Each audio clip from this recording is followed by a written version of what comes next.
যিসকল ল'ৰা ছোৱালীয়ে এইচএছৰ ফাইনেল পৰীক্ষা দিছে সেইসকল ল'ৰা ছোৱালীয়ে এই ভিডিঅ'টোত ক্লিক কৰিছে যদি অনুগ্ৰহ কৰি ভিডিঅ'টো স্কিপ নকৰি প্ৰথমৰ পৰা শেষলৈ চাই থাকিব, কিয়নো এইচএছৰ ফলাফল ঘোষণাৰ তাৰিখ লৈ এখন গুৰুত্বপূৰ্ণ আপডেট ইতিমধ্যে আমাৰ হাতত আহি পৰিছে। ইয়াতে কি কোৱা হৈছে, কেতিয়া ঘোষণা হ'ব, কিমান তাৰিখে ঘোষণা হ'ব, বিস্তাৰিত আপোনালোকক ভিডিঅ'টোৰ মাজত জনাই আছোঁ। অনুগ্ৰহ কৰি ভিডিঅ'টো স্কিপ নকৰি প্ৰথমৰ পৰা শেষলৈ চাই থাকিব।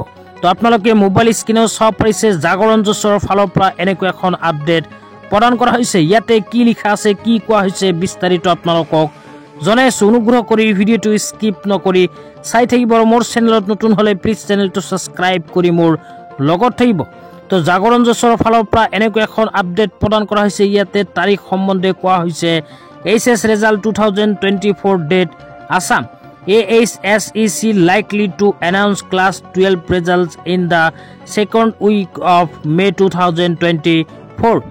Students who look the intermediate exams can check their score at jagaranjosh.com results ahsec.assam.gov.in and results assam.nic.in with roll number.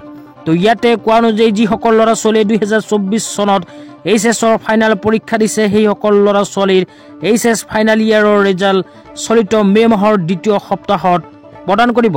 অসমৰ শিক্ষামন্ত্ৰী ডাঙৰীয়াই কৈছিল যে চলিত মে' মাহৰ 5 তাৰিখৰ ভিতৰত প্ৰদান কৰিব এইচএছ ফাইনেল ইয়াৰৰ ৰিজাল্ট। কিন্তু 5 মে' তাৰিখে ঘোষণা নহ'ল এইচএছ ফাইনেল ইয়াৰৰ ৰিজাল্ট। লগতে জাগৰণ জছত অহা আপডেট অনুযায়ী চলিত মে' মাহৰ দ্বিতীয় সপ্তাহত প্ৰদান কৰিব এইচএছ ফাইনেল ইয়াৰৰ ৰিজাল্ট। মুঠতে কথা হ'ল, ইলেকশ্যনৰ আগত এইচএছ ফাইনেল ইয়াৰৰ ৰিজাল্ট পকা নহয়, ইলেকশ্যন শেষ হোৱাৰ পিছতহে পকা হ'ব এইচএছ ফাইনেল ইয়াৰৰ ৰিজাল্ট। তো আজি ইমানেই, ভিডিঅ'টো চাই কেনে পেলাই